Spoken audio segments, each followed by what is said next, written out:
নমস্কার শ্রোতা বন্ধুরা, সন্ধ্যায় গল্পের আসর ইউটিউব চ্যানেলে তোমাদের সবাইকে স্বাগত। আজকের গল্প সঙ্গোপনের সুর, কলমে দেবিকা সাহা।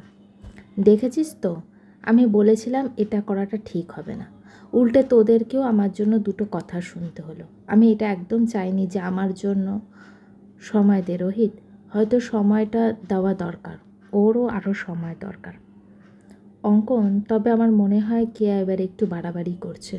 ওর তো উচিত রোহিত কি বলছে সেটা একটু শোনা। আরে বাবা, ঝামেলাটা মেটাতে তো দুপক্ষকে এগিয়ে আসতে হয়, এভাবে একদিকের এফোর্টে কিছুই হয় না। আমার তো মনে হয় ওর কোনো ইচ্ছেই নেই এই সম্পর্কটাকে এগিয়ে নিয়ে যাওয়ার। অঙ্কনের কথাটাকে থামিয়ে দিয়ে ওর উদ্দেশ্যে কথাগুলো বলল অর্চি। এটা তুই কী বলছিস অর্চি? মেয়েটার জায়গায় একবার নিজেকে বসিয়ে দেখিস তো যে আদৌ কিছু বাড়াবাড়ি করছে কিনা। কারোর পরিস্থিতি সম্পূর্ণ না জেনে তার সম্পর্কে যে এরকম মন্তব্য করার কোনো মানেই হয় না। এনিওয়ে, অনেকটাই দেরি হয়ে গেছে, আমাদের এগোতে হবে। অঙ্কনের কথাটাতে অর্চির প্রতি একটা বিরক্তিভাব ফুটে উঠেছে, সেটা বেশ ভালোই বুঝতে পারলো অর্চি। একটা বাইরের মেয়ের জন্য তুই আমায় কথা শোনাচ্ছিস অঙ্কন? বাচ্চাদের মতো কথা বলিস না তো অর্চি। সবসময় সব পরিস্থিতিতে নিজেকে টেনে নিয়ে এনে এই নিজেকে প্রমাণ করার ব্যাপারটা দয়া করে থামা। এরপর অঙ্কন বা অর্চি কেউই আর কথা বাড়ায়নি। পরিস্থিতি বেগতিক দেখে একটু কাজ আছে বলে রোহিতও বেরিয়ে গিয়েছিল জায়গাটা থেকে। অর্চি এক প্রকার অভিমান করেই জন্মদিনে যাবে না বলে একটা মেয়েকে রাগ দেখিয়েছিল অঙ্কনের কাছে। কিন্তু অঙ্কনের এই পরিস্থিতিতে অর্চির কথাকে ডিফেন্ড করার একদম ইচ্ছে ছিল না, তাই চুপচাপ কোনো কথা না বলে গাড়িটাকে ঘুরিয়ে নিয়েছিল ছেলেটা। অর্চিকে বাড়িতে নামিয়ে দিয়ে নিজের বাড়ির দিকে এগিয়ে গেল। তবে এই মুহূর্তে অর্চির সঙ্গে খুব বেশি কথায় জড়ালো না। আসার পথে অর্চি অবশ্য কয়েকবার বলেছিল যে অঙ্কনের নাকি ও ছাড়া বাকি সবার প্রতি ভাবনা চিন্তা, শুধু অর্চির প্রতিই যেন কোনো খেয়াল নেই। কথাগুলো পুরোটাই যে কেয়াকে ইঙ্গিত করে বলেছিল এটা বুঝতে আর অসুবিধা হয়নি অঙ্কনের। তবুও কোনো কথা বলেনি ছেলেটা। রাত অনেক হয়েছে, রাত হলেও চোখের ঘুমে লেশ মাত্র নেই। এরকম অসহায় পরিস্থিতি আগেও ফেস করেছে কেয়া, তবে আজকে যেন এখান থেকে বেরোনোর কোনো রাস্তাই খুঁজে পাচ্ছে না মেয়েটা। কেন বারবার আমার সঙ্গেই এমন হয়? এই একটা কথা তখন থেকে আওড়ে যাচ্ছে। আসলে কিছু কিছু ঘটনা মানুষের মনস্তত্ত্বে এমনই প্রভাব ফেলে যে ওই ঘটনায় আর কোনো যুক্তি খাটে না, কোনো ঠিক ভুলের হিসাব খাটে না।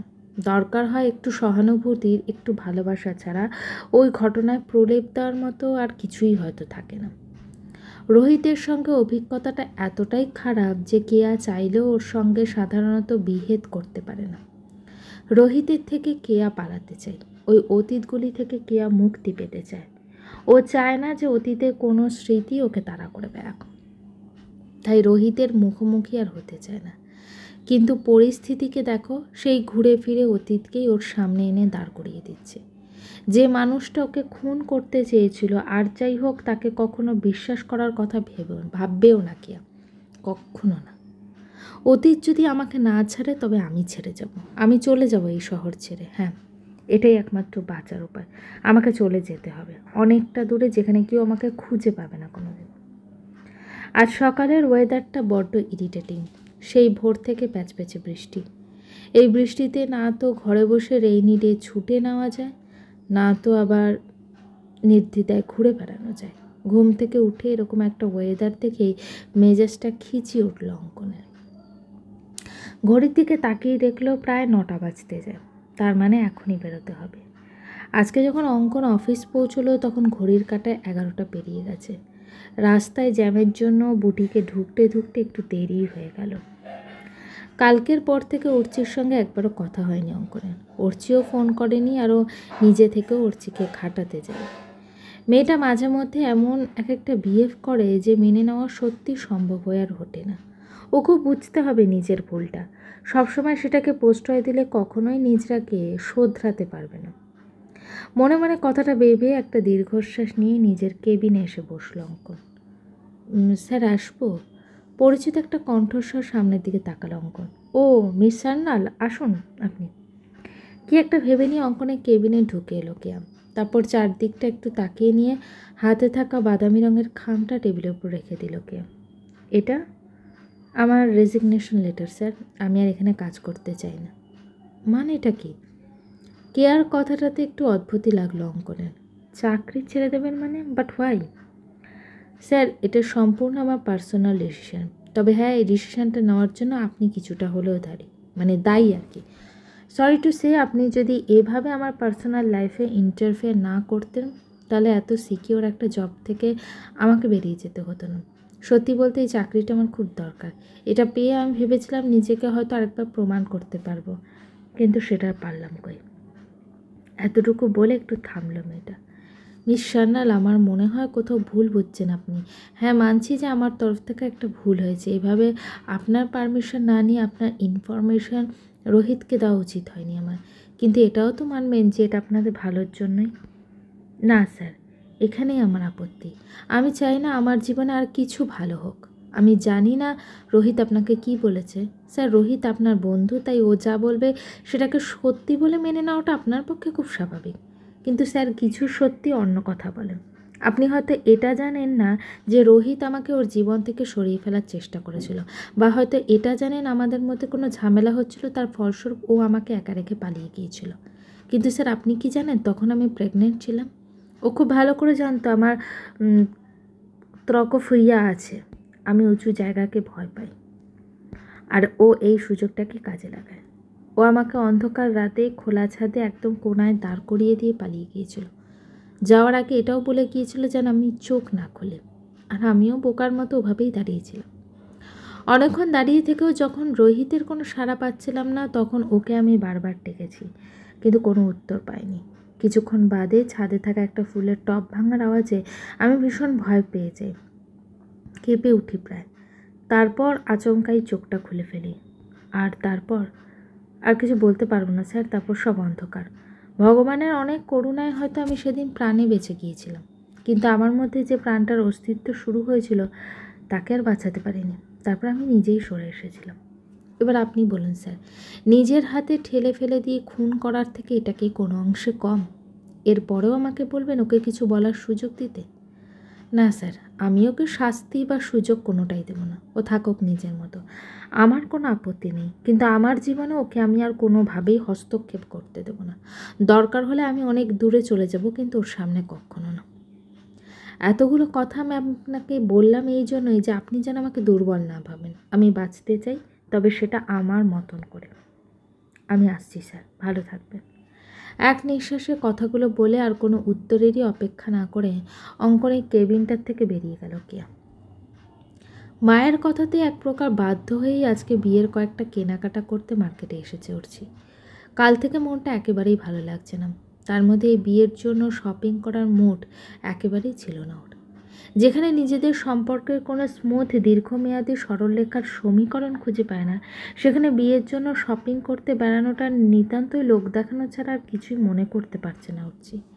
তোর এই লাল শাড়িটা পছন্দ হলো, তাহলে এটাই নিয়ে নাও। মায়ের কথাতে একটু অপ্রস্তুত হয়ে ভাবনার ঘোর থেকে বেরিয়ে এলো মেয়েটা।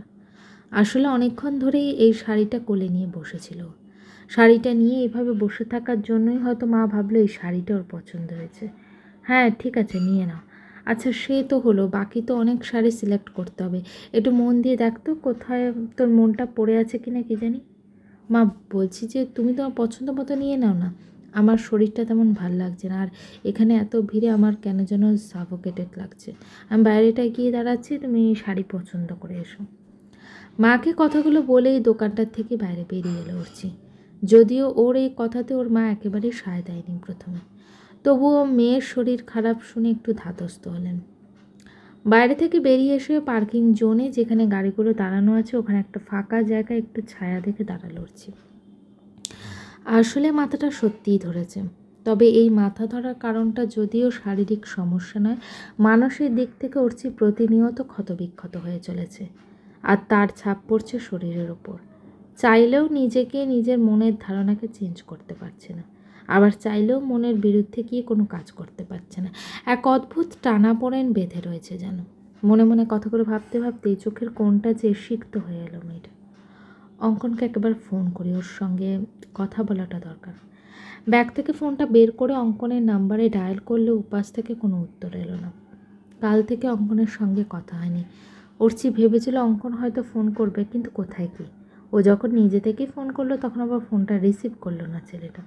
এটা কী হচ্ছে আমাদের সঙ্গে, কেন হচ্ছে? এতদিন পর যাও বা আমাদের সম্পর্কে পুরনো হিসেব নিকেশ করলে একটু মিলতে যাচ্ছিলো, আজ আবার সেই মিলে যাওয়া সুতোগুলো কেন জানি না মনে হচ্ছে অদ্ভুতভাবে ছিঁড়ে যাচ্ছে। তবে কি কিছুই জোরেনি, আর কি জুড়বেও না কোনো দিনও। দুপুর 2টো মানে বুটিকে এখন লাঞ্চ টাইম, যে যার মতো ক্যান্টিনে লাঞ্চ করতে ব্যস্ত। কেউ আবার বেরিয়েছে আশেপাশে একটু নিজেকে সময় দেওয়ার কি।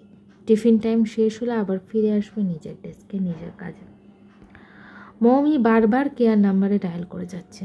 তখন যে স্যারের রুম থেকে বেরিয়ে হন্তদন্ত হয়ে অফিস থেকে বেরিয়ে গেল, তারপর বারবার চেষ্টা করেও মেয়েটাকে আর ফোনে পাচ্ছে না মৌমি। এবার সত্যি ভীষণ রকমের চিন্তা হচ্ছে। ও তো এমন মেয়ে নয়, এতবার ফোন করছি ফোনটা ধরছে না কেন? তখন তো কিছু না বলেই বেরিয়ে গেল। ওর মুখটা কেমন থমথমে ছিল। আচ্ছা মেয়েটা ঠিক আছে তো, ওর কিছু হয়ে যায়নি তো? কথাটা ভাবতেই বুকটা কেমন ধক করে উঠল মনে। না না, কী সব ভাবছি, কিছু হবে না কেয়ার। আমি বরং কাকিমার নাম্বার একটা কল করি। হ্যাঁ হ্যাঁ, এটাই ঠিক হবে। কেয়ার অতীত মৌমির অজানা নয়। বন্ধু হিসাবে যেটুকু জানার সেটুকু জানে মৌমি। তাই তো বন্ধু হিসাবে মৌমি চেয়েছিল মেয়েটা যেন একটু ভালোভাবে বাঁচে, নিজের মতন করে ভালো লাগা নিয়ে বাঁচে। তাই এক প্রকার নিজে থেকে উদ্যোগ নিয়ে কিয়াকে নিয়ে এই বুটিকে আসা। কিন্তু এখানে এসে যে এরকম কিছু ঘটতে পারে যে অতীত থেকে কিয়া এতদিন পালিয়ে বেড়াচ্ছে, সে অতিথি যে বিনা চিঠিতে এভাবে সামনে এসে ধরা দেবে সেটা একেবারেই ভাবেনি মৌমি। এরকম জানলে কখনোই কিয়া এখানে আনতো না। কেয়ার মায়ের সঙ্গে কথা বলার পর থেকে যেন আরও এক ধাপ আশঙ্কা ঘিরে ধরেছে মৌমিকে। না, যেটা ভেবেছিল সেটা নয়, কেয়া বাড়ি ফেরেনি। তাহলে মেয়েটা গেল কোথায়? উফ, আমি যে কি করব আমার কিছুই মাথায় আসছে না। কোথায় খুঁজবো মেয়েটাকে? তবে যাই হয়ে যাক না কেন, আমাকে এখন আর অফিসে বসে থাকলে চলবে না, আমাকে বেরোতে হবে কিছুক্ষণ পর। স্যার আসবো? Please come. স্যার আমার এখন একটু ছুটি লাগবে, কিন্তু আগে থেকে না বলে ছুটি দেওয়াটা তো একটু সমস্যার। প্লিজ স্যার, ব্যাপারটা খুব আর্জেন্ট। কেয়াকে ফোনে পাচ্ছি না স্যার। সেই যে তখন বেরোলো তারপর থেকে ওকে আর ফোনে পাচ্ছি না। আমি কমপক্ষে 50 বার রিং করে ফেলেছি ওর নাম্বারে, কিন্তু ফোনটা বারবারই রিং হয়ে কেটে যাচ্ছে। ও বাড়িতেও ফোন করেছে, ও যায়নি। আমি বুঝতে পারছি না কি হয়েছে। মেয়েটা নিশ্চয়ই কোনো বিপদ হয়েছে। স্যার আমাকে বেরোতেই হবে। মৌমির কথাগুলো শুনে মাথায় যেন এক প্রকার বাজ পড়ল অঙ্কনে। কোথায় গেল মেয়েটা? এই প্রশ্নটাই বারবার যেন উকি দিচ্ছে অঙ্কনের মনে।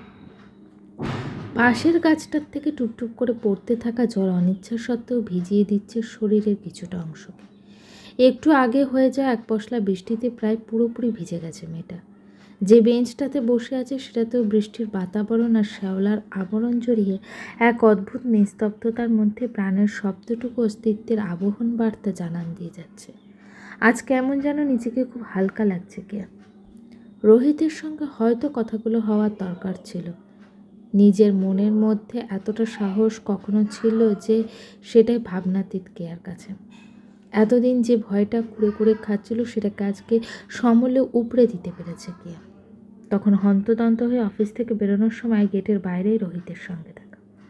সেই একই রকমভাবে রোহিত আজকেও কিছু বলতে চাইছিল কেয়াকে, তবে কেয়া আজ আর না বলেনি। চুপচাপ দাঁড়িয়ে রোহিতের শুরু থেকে শেষ পর্যন্ত বলা প্রতিটা কথা শুনে এসেছে। ছেলেটা অনেকবার কেয়ার কাছে যেমন ক্ষমা চেয়েছে, তেমনি নিজের কৃতকর্মের জন্য লজ্জায় ঘৃণায় মাথাটা বারবার নিচু করে নিয়েছে।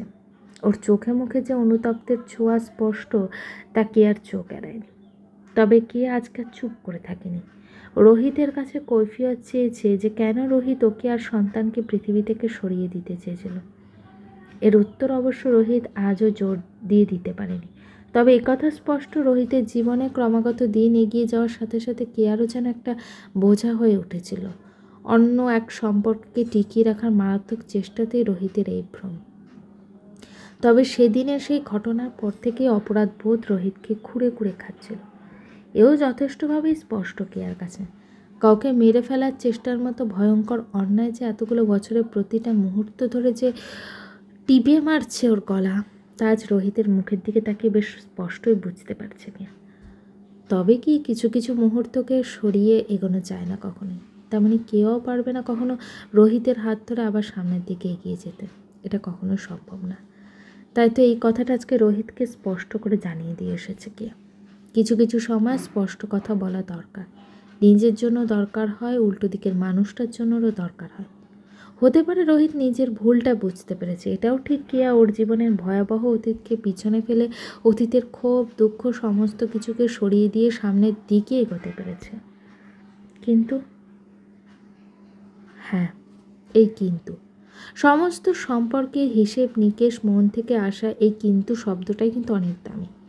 তাই কেয়া পারবে না যে পুরনো তালে নতুনকে বাঁধতে, সে পুরনো যতই নতুন রূপে ধরা দিক না কেন।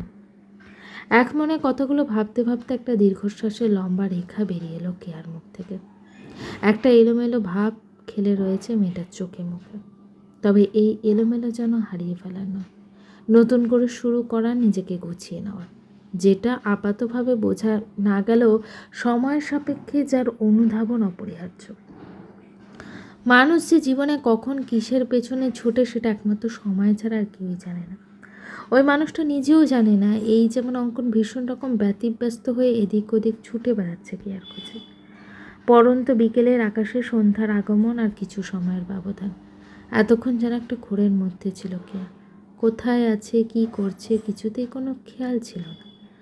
রোহিতের সঙ্গে কথা হওয়ার পর সেই যে দুপুরবেলা গঙ্গার পাড়ে এই নির্জন জায়গাটাতে বসে আছে, এখনও এখানেই আছে মেয়েটা। আসলে মনের সঙ্গে বোঝাপড়ার জন্য একটু সময় দিতে হয় বই কি, নিশ্চয়। হঠাৎ করে যেন মুঠোফোনের এক নাগারে রিং আর ভাইব্রেট হতে একটু কেঁপে উঠল ফোনটা পাশেই ছিল, এতক্ষণ কেন যে খেয়াল করেনি কে জানে। ফোনটা হাতে নিয়ে স্ক্রিনের উপর দেখলো মৌমির নাম্বার। কি একটা মনে হতে ফোনটা রিসিভ করলো। হ্যালো, কোথায় তুই? ঠিক আছিস তো? আমি তো এদিকে চিন্তায় পাগল হয়ে যাচ্ছি। কতবার তোকে ফোন করেছি তুই জানিস? আচ্ছা, তুই কোনো বিপদে পড়িস নি তো? তুই কোথায় আছিস বলতো, আমরা এক্ষুনি যাচ্ছি। এক নাগারে কথাগুলো বলে এবার একটু থামলো মৌমি। সত্যি তো অনেকবার ফোনটা বেজেছিল, কিন্তু আমি যে কেন শুনতে পেলাম না। কিরে চুপ কেন? কিছু তো বল, তুই কোথায়? আমি ঠিক আছি রে, আসলে একটু নিজেকে সময় দেওয়ার দরকার ছিল রে। আপনি একটি অতি পাকা মেয়ে, জানেন তো? এদিকে নেই ওদিকে আছে। নিজেকে সময় দেবেন বলে একেবারে জগতের সঙ্গে সমস্ত সম্পর্ক চুকিয়ে দিয়ে বেপাত্তা হয়ে গেলেন। মৌমির কাছ থেকে ফোনটা নিয়ে কেয়ার উদ্দেশ্যে এক প্রকার রেগে গিয়েই কথাগুলো বলে উঠল অঙ্কন। ওদিকে হঠাৎ করে এমন অপ্রত্যাশিতভাবে অঙ্কনের গলার আওয়াজটা শুনে খানিকটা হক চকিয়ে গেল কেয়া। গল্পটি কেমন লাগলো অবশ্যই কমেন্ট করে জানিও। আর আমার চ্যানেলে গল্পগুলো যদি তোমাদের ভালো লেগে থাকে, চ্যানেলটিকে প্লিজ সাবস্ক্রাইব করে পাশে থেকো এবং গল্পগুলো শোনো, প্রচুর প্রচুর শেয়ার করো। আর আমার চ্যানেলের রিচ ডাউন হয়ে গেছে, তোমরা প্লিজ গল্পগুলো শোনো। আর খুব শীঘ্রই দ্বিতীয় নেক্সট পর্ব নিয়ে আমি হাজির হচ্ছি।